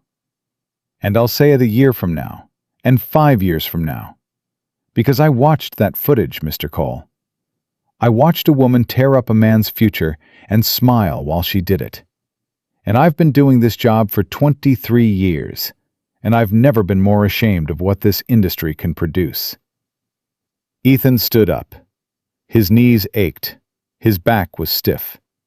He'd been sitting too long, standing too long, holding himself together too long. I need to get home, he said. My daughter's waiting. Of course. Catherine stood, walked him to the door. The car service is still available if you'd like a ride. I'll take the train. You're sure? I'm sure. I took the train here. I'll take the train home. That hasn't changed. Catherine nodded. She understood what he was saying. Not just about transportation. About identity. About not letting one afternoon turn him into someone different. He'd walked into this bank as Ethan Cole, a man who took the train and packed his daughter's lunch and wore a jacket with a worn collar. He was going to walk out the same way. She led him through the lobby, quieter now. Most of the customers had gone. A few tellers were closing out their registers. Thomas was back at his post by the door. As Ethan passed him, Thomas straightened, nodded. Mr. Cole. Ethan stopped, looked at the guard. This man who'd done his job all day, stood at his post, followed orders, escorted Ethan out when he was told to, and then had picked up his personal phone and called the one person who could make it right. Not because it was his job, because it was right. Thomas, I'm glad you came back. I almost didn't. I know. That's why I called. They looked at each other. Two men who didn't have much in common on the surface. Different jobs, different lives, different sides of the lobby. But in that moment, they understood each other perfectly. Thank you, Ethan said. Thomas shook his head. Don't thank me for doing what everyone in this building should have done an hour ago. Ethan extended his hand. Thomas took it. Firm, solid. The handshake of men who mean it. Catherine was waiting by the door. I meant what I said earlier, she told him. If you change your mind about legal action, call me. Anytime. The bank's legal team will work with you, not against you. I appreciate that. And Mr. Cole, she paused. Something in her voice shifted. Softer, less corporate, more human. I'm sorry you had to teach us this lesson. You shouldn't have had to. Ethan looked at her, at Thomas, at the lobby where his check had been destroyed and his dignity questioned and his worth measured by the stitching on his jacket. Just make sure the next person who walks in looking like me doesn't have to teach it again. I will, Catherine said. I promise you that.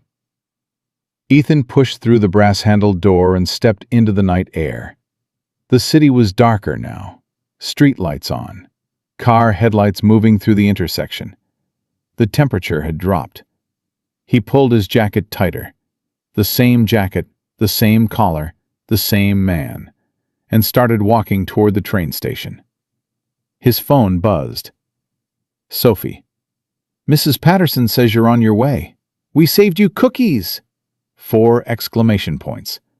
She always did that when she was excited. He could see her sitting on the couch, phone in her hands, legs swinging because they didn't reach the floor yet. Cookie crumbs on her shirt. That gap-toothed smile she'd have for another year before the adult teeth came in. He typed back. Can't wait. 3 dots. She was typing. Love you too, Dad. He hadn't said it first. She just knew. Ethan put his phone in his pocket, walked into the train station, and caught the 7:45 home.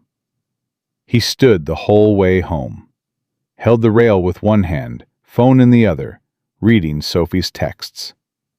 She'd sent 3 more in the time it took him to walk from the bank to the station. We made chocolate chip and peanut butter. Mrs. Patterson burned 1 batch, but don't tell her I said that. How many cookies do you want me to save you? He typed back. All of them. Dad, that's like 20 cookies. I'm very hungry. Okay, but I already ate 4. He smiled. The train rocked gently. Outside, the city was falling away, buildings shrinking, the glass and steel giving way to brick and tired storefronts, and streetlights that flickered every third one. The West Side. His neighborhood. The place Margaret Hale had said, like a diagnosis. He put his phone away and closed his eyes. Behind his eyelids, the day replayed. Not all of it, just moments. The sound of paper tearing, the pieces falling. Margaret's smile. The businessman's laugh. Thomas saying, "Ma'am, this way." Catherine's hand extended. Richard Hartwell's card in his pocket. The word, sir, twice in one day, 2 different people, 2 completely different meanings. The train pulled into his station. Doors opened. He stepped onto the platform. Cold air hit him. He pulled his jacket tight and walked the 3 blocks home. Mrs. Patterson opened the door before he reached it. She was a stout woman in her 60s, silver hair, reading glasses pushed up on her forehead. She'd been watching Sophie after school for 2 years. Ethan paid her what he could. She took it, whether it was enough or not. There he is, she said. Sophie's been checking the window every 5 minutes. Sorry I'm so late. Don't apologize. We had a wonderful time. She taught me a card game I'm fairly certain she invented the rules for as we went along. That sounds about right. She's in the living room. Fair warning, there's flour on the ceiling. Don't ask me how. Behind Mrs. Patterson, a small figure appeared in the hallway. Brown hair, ponytail half undone, cookie crumbs on her shirt, her chin, somehow in her eyebrows. She saw him, and her whole face opened up. That pure, unguarded joy that only children can produce. The kind that doesn't hold anything back because it hasn't learned to yet. Dad! She ran at him, full speed, hit him at the waist and squeezed. He picked her up. She was getting too big for this, 47 pounds and growing, and his back protested. But he did it anyway. He held her, and she wrapped her arms around his neck, and he stood there in the doorway, holding his daughter and everything that had happened that day. Every single moment of it, compressed into something small and hard and distant, because this was real. This was what mattered. The rest was noise. We made so many cookies, Dad. I heard. Mrs. Patterson said I'm a natural baker. Mrs. Patterson is a very smart woman. Are you hungry? You look hungry. Starving. Good, because I saved you a whole plate. He set her down, thanked Mrs. Patterson, tried to pay her for the extra hours. She refused. He insisted. She took it the way she always did, like she was doing him a favor by accepting. Ethan, she said at the door, coat on, purse over her shoulder. She was looking at him with that expression she sometimes got, the one that said she saw more than he thought she did. Are you all right? I'm fine. You don't look fine. You look like you've been through something. Long day. She studied him for another moment. Then she nodded. You know where I am if you need anything. I know. Thank you, Mrs. Patterson. Good night, Ethan. She left. The door closed, and it was just him and Sophie. The apartment was small. It was always small. But tonight it felt different. Tonight, knowing what was coming tomorrow, knowing that within 48 hours his account would hold more money than he'd ever imagined, the smallness of this apartment didn't feel like a cage. It felt like a cocoon. The last night of something. The end of one life and the beginning of another. Dad, cookies, now! Yes, ma'am. They sat at the kitchen table. Sophie had arranged the cookies on a plate with a kind of deliberate artistry that 8-year-olds bring to things that matter to them. Chocolate chip on the left, peanut butter on the right. A gap in the middle where the 4 she'd already eaten used to be. Try the chocolate chip first, she said. Those are the best ones. He picked one up, bit into it. Warm, sweet, slightly burnt on the edges. The chocolate chips were unevenly distributed. Some bites had 4, some had none. It was, by any objective standard, an imperfect cookie. It was the best thing he'd tasted in 2 years. Perfect, he said. Really? Really. Mrs. Patterson said we used too much butter. There's no such thing as too much butter. Sophie grinned. She picked up a peanut butter cookie and took a bite, chewed thoughtfully. Dad? Yeah? How was your day? The question hit him somewhere unexpected. Not the words. Sophie asked him that every night. But tonight, with everything that had happened still sitting in his chest like a stone, the simple kindness of his 8-year-old daughter asking how his day went nearly broke him. He looked at her, cookie in her hand, crumbs on the table, that gap-toothed smile. Complicated, he said. Good complicated or bad complicated? He thought about it, really thought about it. Both, he said. It started bad, got worse, and then it got better. What happened? Grown-up stuff. You always say that. Because it usually is. Was it scary? He paused. A little bit, yeah. But you're okay? I'm okay. Good. She held out a peanut butter cookie. These fix everything. He took it. She watched him eat it with the intense satisfaction of a chef observing someone enjoy her work. Then she hopped off her chair and went to the living room. He heard the TV click on, the opening music of one of her animated movies, the one about the fish. She'd seen it 100 times. She'd watch it 100 more. Dad, come on, it's starting. He cleared the table, put the remaining cookies in a container, wiped down the counter. Normal things, routine things, the small mechanical actions that hold a life together. Then he went to the living room and sat down on the couch. Sophie immediately pressed herself against his side, her head on his arm, feet tucked under her. Within 10 minutes, her breathing changed, slowed. Her body got heavier. The cookie in her hand tilted. He caught it before it fell. She was asleep. Ethan sat there. The movie played. Colors moved across the screen. He wasn't watching. He was looking at Sophie's face. The way her eyelashes rested on her cheeks. The way her mouth was slightly open.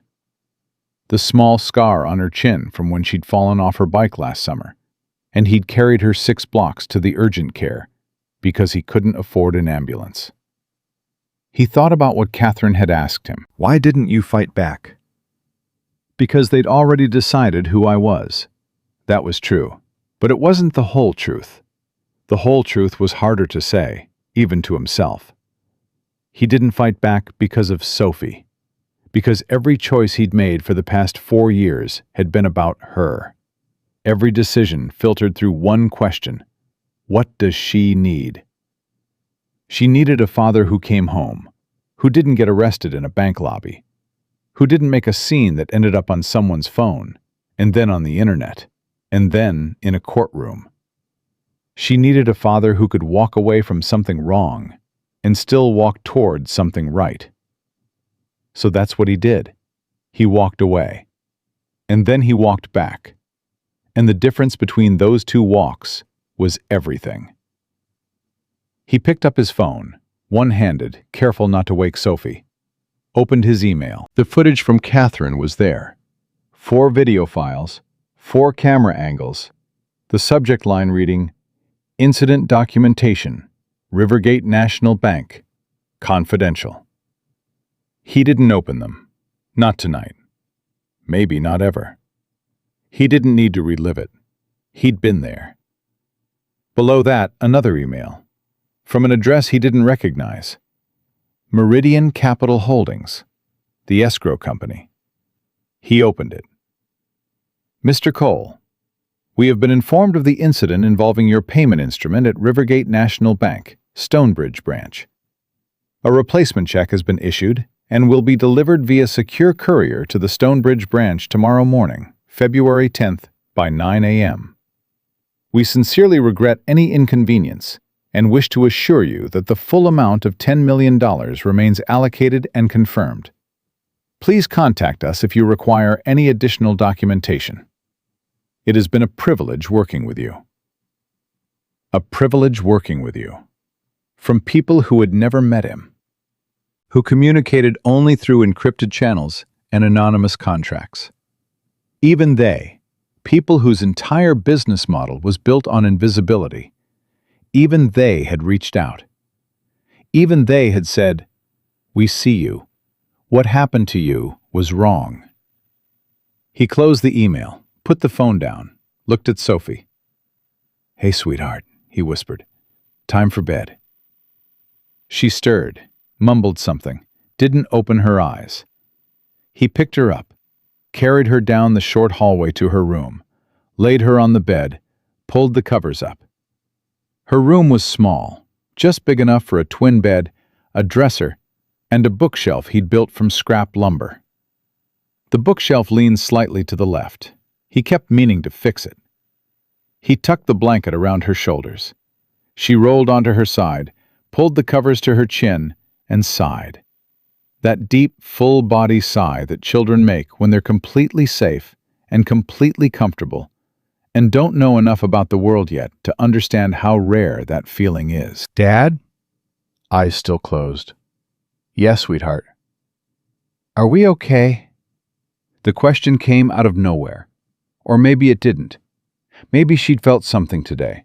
Some vibration in the air. Some shift in the frequency of their small life. Kids sense things. They don't always have words for it, but they feel the current change. "We're okay," he said. Promise? "Promise." Okay. She pulled the blanket tighter. Love you. "Love you too, Soph. More than you know." I know, Dad. Her voice was already fading. I always know. She was asleep in seconds. He stood in the doorway and watched her breathe, counted 5 breaths, 10. Then he pulled her door almost closed, leaving the crack she liked, just enough light from the hallway to keep the dark from being total, and walked back to the kitchen. He sat at the table. The apartment was quiet. The refrigerator hummed its diesel hum. A car passed outside, headlights sweeping across the wall and disappearing. The kitchen faucet dripped. 1 drop every 4 seconds. He'd been meaning to fix that, too. He pulled Richard Hartwell's card from his pocket, set it on the table. Cream-colored. Simple. A name and a direct number. He put Catherine Mercer's card next to it. Then he pulled out the overdue electric bill. $53. Set that beside the cards. 3 pieces of paper on a kitchen table. One represented a man who'd treated him with respect. One represented a woman who'd fought for him. One represented the life he'd been living. The $53 life. The counting every dollar life. The life where a utility bill could keep him up at night. Tomorrow, that life would begin to change. The check would arrive. Richard would process it. Within 48 hours, the money would be in his account. Real money. The kind that doesn't just pay bills. It erases the fear behind them. The fear of the phone ringing. The fear of the envelope in the mailbox. The fear of Sophie asking for something. And the answer being no. But tonight, the money wasn't here yet. Tonight, he was still the man in the worn jacket. Still the guy on the west side with $40 in checking and an electric bill he couldn't pay.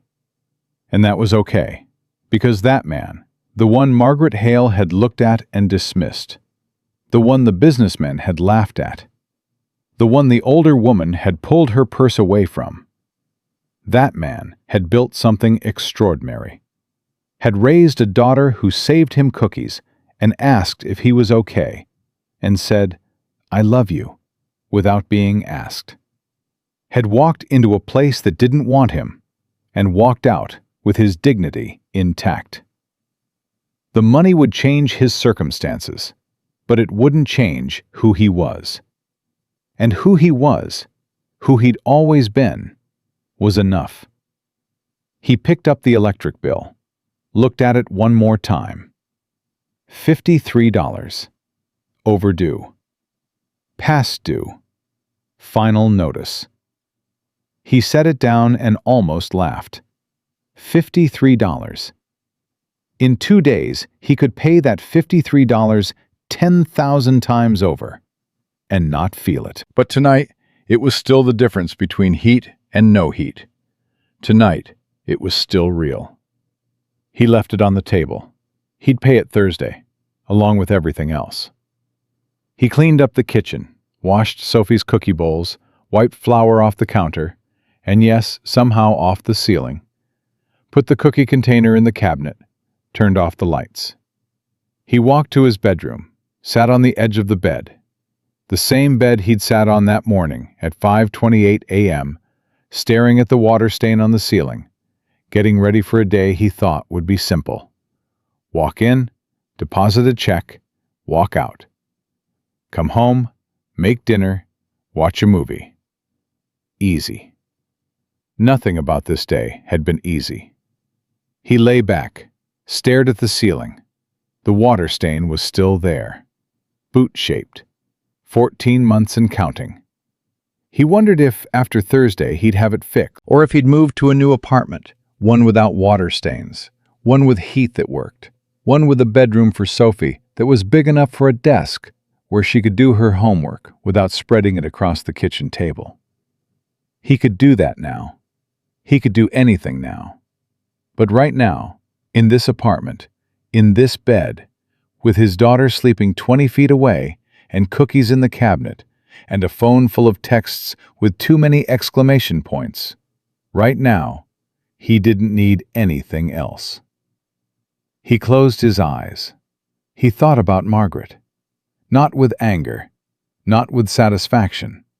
He thought about her walking out of that bank, Thomas at her elbow, her badge gone, her keys gone, 12 years gone.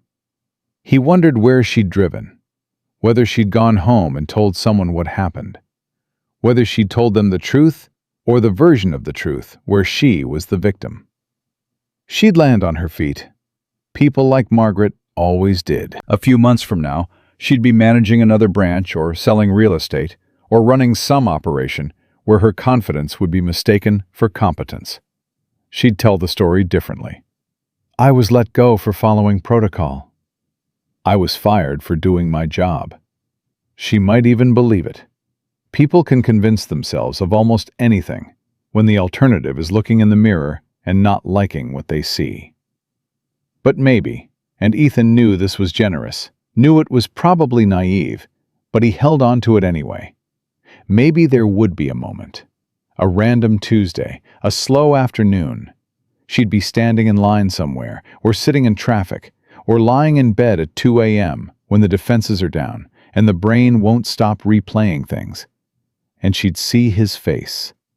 She'd see the pieces of the check on the counter. She'd hear herself say, "This is what I think of fraud." And for one moment, just one, she'd feel the weight of what she did. Not guilt. Margaret Hale might never get to guilt, but maybe discomfort, maybe a crack in the certainty, maybe the beginning of a question she'd never thought to ask. What if I was wrong? That would be enough. Not for Ethan, for the next person. He thought about Thomas, standing at his post all day, watching, saying nothing until saying nothing wasn't possible anymore, then picking up a phone and changing everything. No reward waiting, no guarantee it would work, just a man who saw something wrong and decided he couldn't live with not trying to fix it. The world was full of Margaret Hales. Ethan knew that. He'd known it since before he could name it. But the world also had Thomas Brennans, people who stood quietly in the background and then stepped forward at the exact moment it mattered. You couldn't always see them. You couldn't always find them. But they were there. And sometimes, when you needed them most, they made a phone call. He thought about Catherine, about Richard, about the teller who'd swept the torn pieces of his check into an envelope, handling each fragment like it meant something. Because it did. He thought about Sophie, about tomorrow morning, about packing her lunch, peanut butter sandwich, apple slices, juice box, and walking her to the bus stop. The other parents would be there, clean cars, nice coats. They'd nod at him the way they always did, polite, distant. They wouldn't know that the man in the worn jacket was about to deposit $10 million. And he wouldn't tell them, because it didn't matter. It had never mattered. The jacket was never the point. Sophie would hug him, say, "Love you, Dad," climb the steps, wave through the window. And then he'd take the train back into the city, walk into Rivergate National Bank, shake Richard Hartwell's hand, deposit the check, and walk out.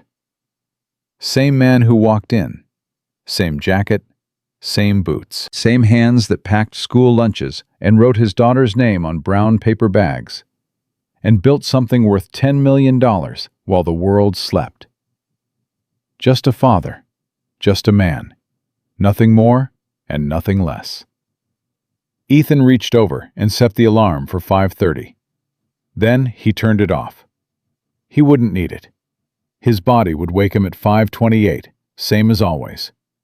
2 minutes early. 2 minutes that belonged to him before the day belonged to everyone else. He pulled the blanket up. The apartment was quiet.